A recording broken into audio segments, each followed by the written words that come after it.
mandlje, zato sem morala iti v bolnišnico. In mene je bilo tega blazno strah. Zato mi je dedi prinesel eno tako punčko. Ampak ta punčka ni bila kar ena punčka. Ta punčka je imela dolge blond lase, spete v čop, imela je frufru in na njeni oblekci je bilo narisano sadje. Ampak ta punčka je na svojih nogah imela narisane oranžne črte. In meni je to punčko dedi dal in mi je rekel, evo, Žana, za pogum. In jaz se od te punčke nisem ločila nikoli več. Ko smo šli v hribe na morje, ta punčka je bila vedno z mano. Potem pa se je začela šola. In mene je bilo malo sram, da bi jaz to punčko nosila tako javno. Zato sem jo skrila na dno moje torbe. Tako je ta punčka vedno bila z mano, čeprav nihče ni vedel, da je tam. En dan pa si je sošolka nekaj hotela sposoditi in je z roko šla na dno te torbe in je ven potegnila mojo punčko. In cel razred to zagleda in začeli so se smejati in z bananjenimi olupki so risali po njej, pa s flomastri so risali po obrazu. In mene je bilo blazno sram, zato sem se skrila na WC. In sem se odločila, da ne pridem ven, niti podrasla. Čez nekaj časa pa slišim, da nekdo vstopi noter. In potrka na moja vrata. In jaz ta vrata odprem in pred njimi je stala Julija. Julija je bila moja sošolka, ampak nihče se ni zares družil z njo, ker, ne vem, niso je marali, posledično se pač tudi jaz nisem z njo družila. Ampak Julija je v svojih rokah imela to mojo punčko. In videlo se je, da je hotela ščistiti. Ni čist ratala, ker je bila ta punčka res umazana. Ampak ji nisem znala reči hvala. Zato sem sam stala tam in jo gledala. In pol šele čez nekaj časa sem jo šla do nje in tako se je začelo najno prijateljstvo. In jaz nikoli prej nisem imela prijateljice. Take prave prijateljice, ki je vedno s tabo, ki so vsako malco sem bili skupaj, vsako kosilo, vse, vsak dan, vsak teden, vsak mesec. In en dan je Julija prišla do mene in me vprašala, če bi jaz šla k njej prespat. In meni so se oči samo zasvetli, ker jaz še nikoli nisem šla prespat, ker niso šolki. In jaz sem do zdaj to videla samo na filmih, pač v filmih ali pa v serijah in jaz sem si vzela en tak ogromen nahrbtnik. Noter sem dala ful enih igrač pa sladkarij, zato da bo ta dan najboljši. In mene je mama pripeljala do Julijine hiše. In jaz sem stopila ven z tega avta. In zagledala sem trampolin. Zagledala sem bazen. In meni pa Juliji se je sam strgal. Midve sva skakale po tistem bazenu, pa trampolinu, vse. Na koncu sva že smrdeli po švicu, pa po kloru, pa blatni so bile, ampak midve pač sva si že zvečer še pripravljali tak film, ene sva kokice, nekaj sva kakao, pa nekakor nisva mogli zares zaspat, nekakor nisva mogli biti utrujeni, pač imeli sva ful ene energije. In zato sva se šli poroka.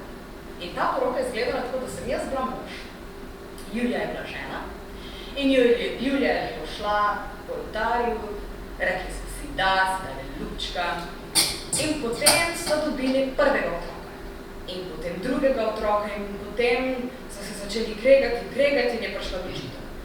In potem pač njena mama je čist jezna prišla v sobo in rekla, ok, punce, zdaj pa dost, prosim, pejta spat, prosim.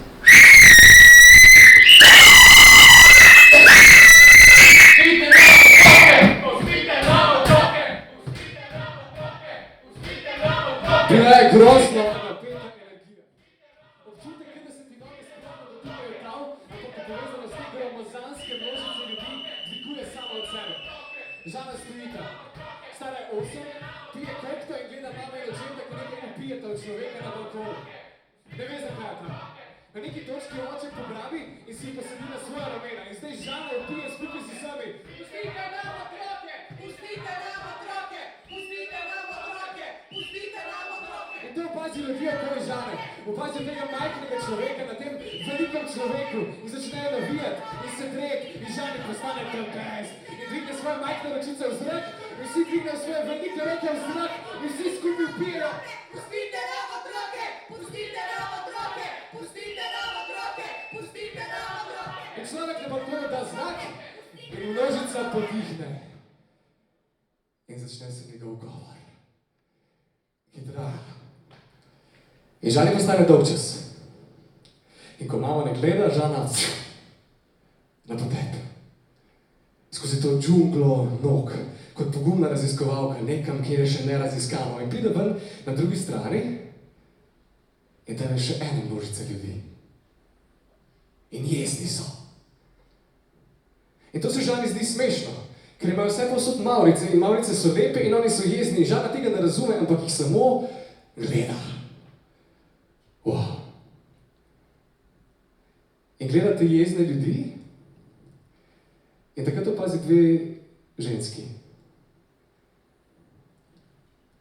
In ti dve ženski se poljubljata.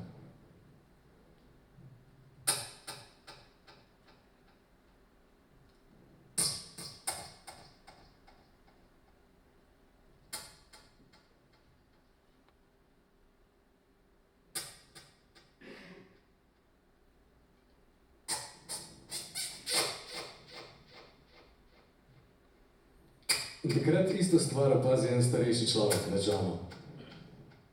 In še en, in še en, in še en, in še en. In vsi skupaj začnejo piti na ti dve ženski, ki se poljubljata.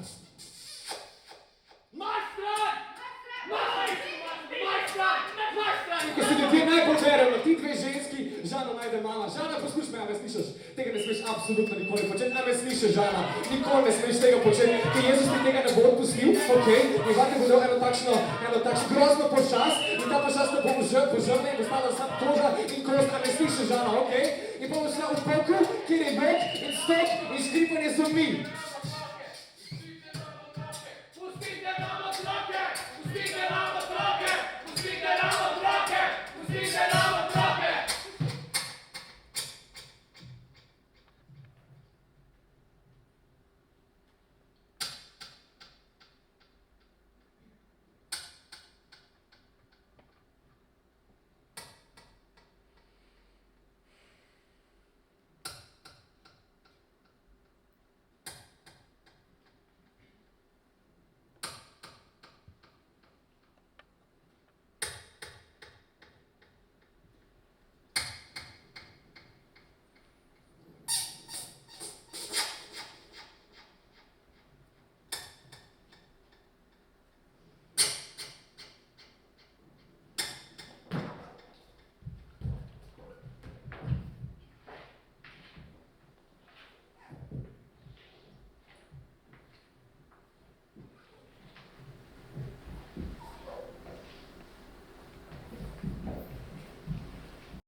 Zakaj se nočeš več družiti z mano? Zakaj me nočeš več pogledati v oči? Zakaj me nočeš več pozdraviti? Zakaj si jezna name? Zakaj se nočeš več družiti z mano? Zakaj me nočeš več pogledati v oči? Zakaj me nočeš več pozdraviti? Zakaj si jezna name? Zakaj se nočeš več družiti z mano? Zakaj si jezna name? Zakaj me nočeš več pogledati v oči? Zakaj si jezna name? Zakaj se nočeš več družiti z mano? Zakaj me nočeš več pogledati v oči? Zakaj si jezna name?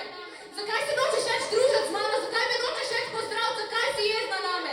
Zakaj me nočeš več pogledati v oči? Zakaj si jezna name? Zakaj me nočeš več pogledati v oči? Zakaj si jezna name? Zakaj se nočeš več družiti z mano? Zakaj? Zakaj? Zakaj?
Za mano je bil ful težek teden.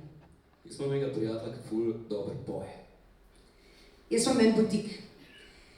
In v bistvu sem si jaz celo življenje to zelo želela. In sem vse tudi delala v to smer. Izobraževala sem se v to smer, med študijem sem skozi delala, varčevala, pol mi je še fotor nekaj pomagal in zdaj mi je končno uspel in meni so se uresničile sanje. En petek sva jaz pa Sandi hengala pri meni doma, pa sva kupila ful preveč alkohola, pa je tudi ful preveč spila. In pol na neki točki se nama ful zvukava in pojeva in plešava in jaz kar naenkrat opazim, koliko je Sandi dobre. In jaz se počasi odmaknem, se usedem na kavč, pa sam poslušam ta koncert. Jaz v tem butiku vse delam sama. Sama dizajniram, šivam in tudi prodajam. Ampak ta teden je bil pa katastrofalen. Res je bil težek. In zato sem bila v petek zvečer ful vesela, ker me je klicala moja prijateljica Katja, če bi prišla k njim na karaoke, ker dela v enem lokalu. In jaz sem sprejela in tam je bilo ful fino. Bili so najini skupni kolegi, David, Mišo, Buhi pa Tamara in smo se imeli ful fajn. Katja je pa hengala z nami, ko ni stregla. Sandi odpoje ta komad do konca in malo si gledala in jaz mu rečem, Sandi, ti bi mogel pred večjimi ljudmi kje zapeti. Pa sem se jaz spomnil, da imajo vsak petek dol v baru karaoke. In jaz mu rečem, greva, ne? In on, ne, on je ful sramežljiv. Ampak jaz sem ga kar odpeljal in sva šla. Na neki točki večera v lokal stopta dva tipa. En je bil cigan, drug pa Slovenc. In jaz vidim, da to Katjo ful vznemiri. Zato ji rečem, lepej do njiju, reči ima, jaz vama stregla ne bom, prosim, če gresta. Ampak ona dva se nista nikamor spokala. Pač sedela sta tam, kadila pa poslušala glasbo. In po 21 minutah jaz vidim, da to Katjo začne čedalje bolj nervirati in naši tipi umirijo, da bojo vse zrihtali oni, če bo šlo karkoli narobe. In v tem trenutku ona dva vstaneta. Čau! Živjo? Rabite pomoč?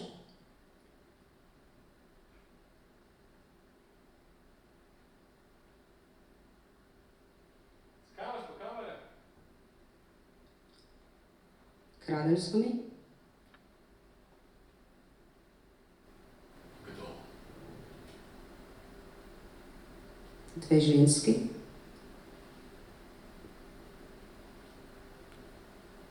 Cigani? Ja, cigani, ja. In kaj si ti naredila? Hotela sem svoje stvari nazaj.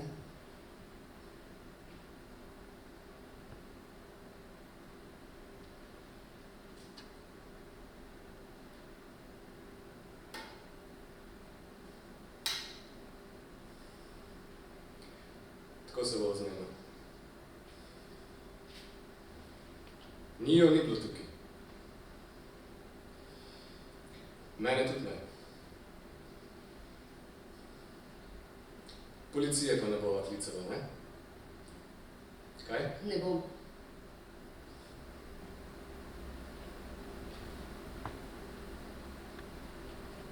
Pridno.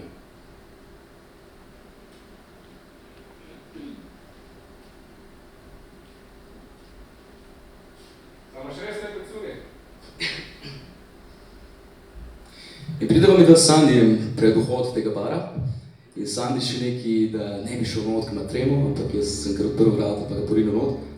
In pol sva najdla eno frej mizo, sva se za to mizo usedla in čakala. In pol je končno prišla kelnerca, pa je rekla, ciganom tle ne strežemo.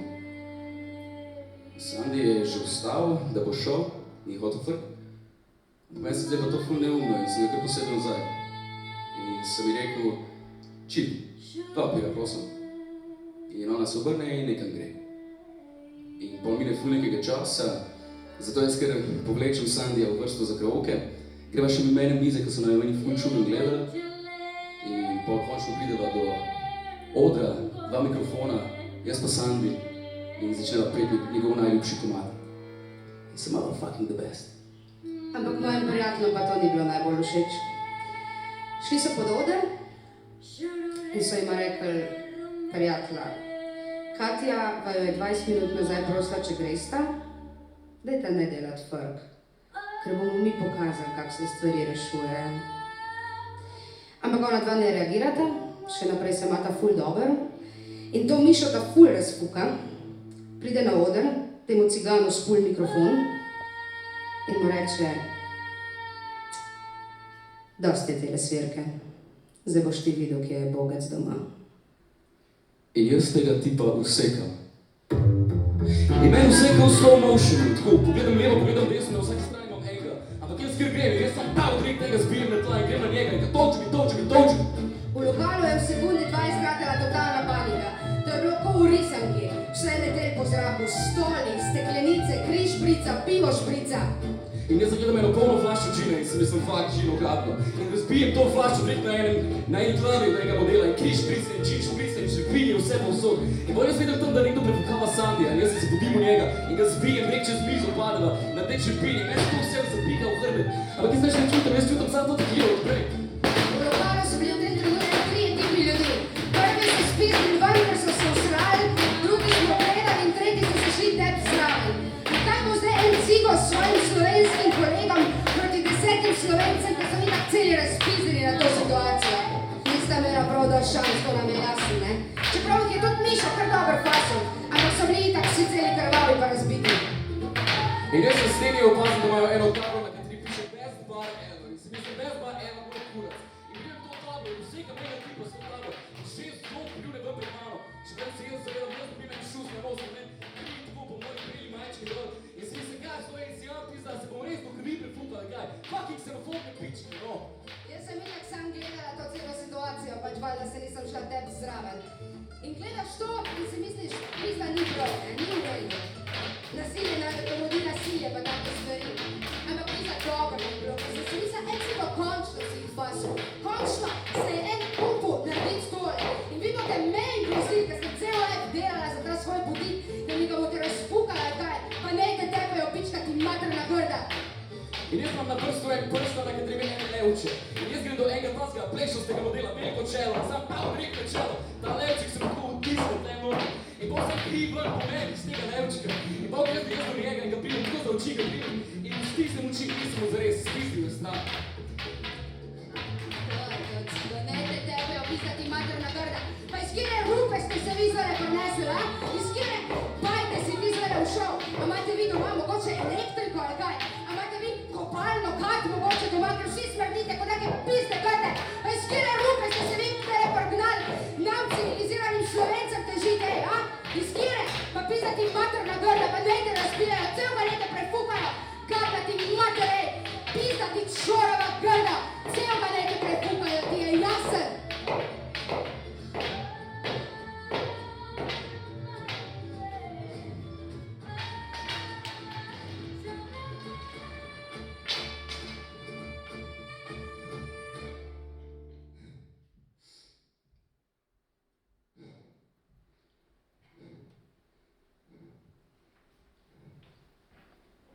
In pol jaz odprem oči.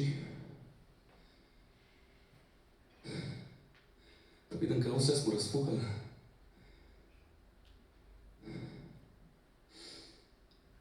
Pa vidim vse te modele, krvave ležati po tleh.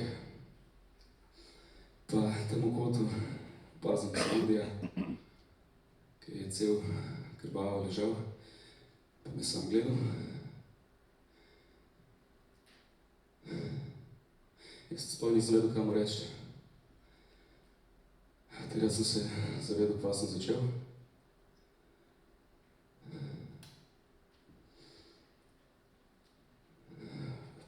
Pa sem se počutil, kot da sem ga prefukal jaz.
Je moja mama čisto zgorela. Začela je kriviti fotra, govorila mu je, da je on kriv, da nima nobenega interesa za šport. Ker ni nič malo, ker preveč dela in pač zaradi njega nima moškega vzora. In pa so se začeli vključevati še ostali sorodniki. Govorili so, da sem čuden, da sem poseben, da sem drugačen, da sem kot pičkica. In takrat sem začel dobivati hude občutke krivde. Nekaj dela sebe sem začel zavračati in to se je vleklo čez celo osnovno šolo, tudi čez srednjo. Dokler nisem nekega dne šel žugat v Ljubljano in sem pristal v Metelkovi, da točneje pred klubom Tiffany. In tam sem jih videl. Kjera prefuknjena atmosfera, kjer prefuknen feeling. Jaz do takrat res nisem vedel, kaj to pomeni biti drag queen. Ampak jasno pa mi je postala ena stvar, da hočem to postati in da hočem to. In postala sem prva dragica mojega mečnega kraja. In organizirala sem svoj prvi drag show v mojem mečnem domačem mestu. Ampak seveda sem na ta event začel prihajati tudi pa ki ne pripravi in s tem mislo gledali, kako bo pičku materinu. In ti ljudje so stvari pred tem klubom, mesto fucking transparente, mesto palce in so se drali, ubi pedera! Ubi pedera! Daj, samo ubi ga! In pol med tem ljudmi začnemo plačati tudi tvoje sošolice iz osnovne šole. Kako so se mi začeli plačati moji spomini, kaj so mi delali, kaj bo treba dati čez, kako so mi takrat kupili v glavo, ampak ne danes. Ne danes, prizala matera, danes je moj večer, kot jaz živim tukaj in danes me ne boste tukaj, okej? Pa pušite mi kurac!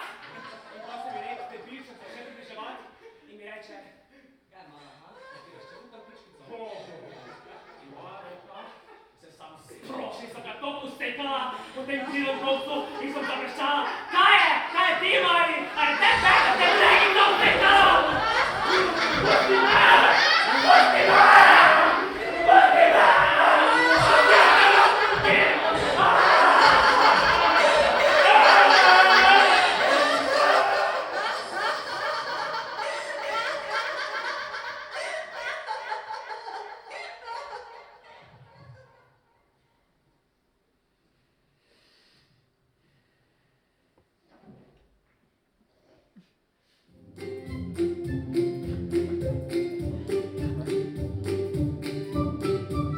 Ste bili diskriminirani? Ne veste, kaj narediti. Imamo rešitev za vas. Zagovornik načela enakosti organ Republike Slovenije ustanovljen leta 2016 s sprejetjem zakona o varstvu pred diskriminacijo. To funkcijo od takrat opravlja gospod Miha Lobnik, da zagovornik načela enakosti je oseba in organ Republike Slovenije. Njegova poglavitna naloga je ugotavljanje in preprečevanje diskriminacije. Poglejmo delovanje zagovornika načela enakosti v praksi. Recimo, da ste makedonski, živi v Sloveniji. Tukaj ste že 3 leta. Imate diplomo iz računalništva. Govorite slovensko, ampak z makedonskim naglasom. Prijavite se na razgovor za službo. Že takoj opazite, da vas šef gleda po strani. Vsaki rahlo napačno izgovorjene besede zavija z očmi in konstantno popravlja vašo izreko. Dela seveda ne dobite, čeprav ste zanj popolnoma usposobljeni. Dobi pa ga nekdo, ki je Slovenc. Odločite se za prijavo suma diskriminacije zagovorniku načela enakosti. Tam najprej izpolnite vlogo. Zagovornik to vlogo pregleda in na podlagi le-te se odloči, če se v raziskavo vašega primera sploh spusti. Če je temu tako, opravi razgovor z vami. Nato opravi razgovor s šefom podjetja. Tukaj sta mogoča 2 scenarija. Scenarij A. Šef vse prizna in zagovornik napiše odločbo, ki potrjuje, da ste bili diskriminirani na podlagi osebne okoliščine narodne pripadnosti. Scenarij B. Šef vse zanika. Sedaj se zagovornik spusti v globoko raziskavo primera in iskanje dokazov. Če ali ko jih najde dovolj, da napiše odločbo, ki potrjuje, da ste bili diskriminirani na podlagi osebne okoliščine narodne pripadnosti. In s tem se proces za vas zaključi. Bili ste diskriminirani, bravo! Zagovornik vse skupaj preda na pristojni inšpektorat. Na to lahko postopa na 3 različne načine. Tistega, ki diskriminira, lahko A. oglobi, B. izda opomin ali C. zadeva zastara. Vi, ki ste bili diskriminirani, pa lahko najamete odvetnika in vložite tožbo proti podjetju. Če za to nimaš dovolj denarja, lahko za pomoč poprosiš zagovornika. Ampak je da ta grozno finančno pohranjen, ti žal ne more pomagati. Torej, za našo zgodbo imate dovolj denarja in najamete odvetnika. Odvetnik opravi razgovor z vami, napiše tožbo in jo poda na pristojno sodišče. In sedaj čakate, da sodišče vašo zadevo obravnava. To lahko traja leta, ampak naposled se bo zgodilo. In zdaj se začne sojenje. Če imate srečo, sodišče prisodi v vašo korist in dobite majhno odškodnino, s katero ravno pokrijete sodne stroške in kakšno malenkost obdržite tudi zase. In ta proces ugotavljanja diskriminacije in celotno delovanje zagovornika načela enakosti upravljajo naslednji pravni dokumenti. Ustava Republike Slovenije, Zakon o varstvu pred diskriminacijo, Zakon o uresničevanju načela enakega obravnavanja, Zakon o splošnem upravnem postopku, Zakon o inšpekcijskem nadzoru, Odredba o ukrepih za lažje uresničevanje pravic delavcev Evropske unije in njihovih družinskih članov, Zakon o enakih možnostih žensk in moških, Zakon o delovnih razmerjih, Zakon o zaposlitveni rehabilitaciji in zaposlovanju invalidov, Zakon o izenačevanju možnosti invalidov, Zakon o varstvu potrošnikov, Zakon o varstvu javnega reda in miru, Kazenski zakonik, Zakon o volitvah v državni zbor, Zakon o referendumu in ljudski iniciativi, Zakon o uporabi slovenskega znakovnega jezika, Zakon o romski skupnosti v Republiki Sloveniji, Splošna deklaracija človekovih pravic, Mednarodni pakt o državljanskih in političnih pravicah, Mednarodni pakt o ekonomskih, socialnih in kulturnih pravicah, Konvencija o odpravi svetovne diskriminacije žensk, Konvencija o odpravi otrokovih pravicah, Konvencija proti mučenju in drugim krutim, nečloveškim ali poniževalnim kaznim ali ravnanju, Konvencija o pravicah invalidov, Evropska konvencija o varstvu človekovih pravic in temeljnih svoboščin, Evropska konvencija o uresničevanju otrokovih pravic, Evropska socialna listina, Okvirna konvencija za varstvo narodnih manjšin, Splošno priporočilo ECRI številka 2, Organi za načelo enakosti za boj proti rasizmu in nestrpnosti na nacionalni ravni, Konvencija številka 19 o enakem obravnavanju tujih in domačih delavcev glede odškodnine za nesreče pri delu, Konvencija številka 97 o delavcih migrantih, Konvencija številka 100 o enakem nagrajevanju moške in ženske delovne sile za delo enake vrednosti, Konvencija številka 103 o varstvu materinstva, Konvencija številka 111 o diskriminaciji pri zaposlovanju in poklicih. Zagovornik načela enakosti, najmočnejše in daleč najbolj efektivno orožje v arsenalu Republike Slovenije za boj proti diskriminaciji.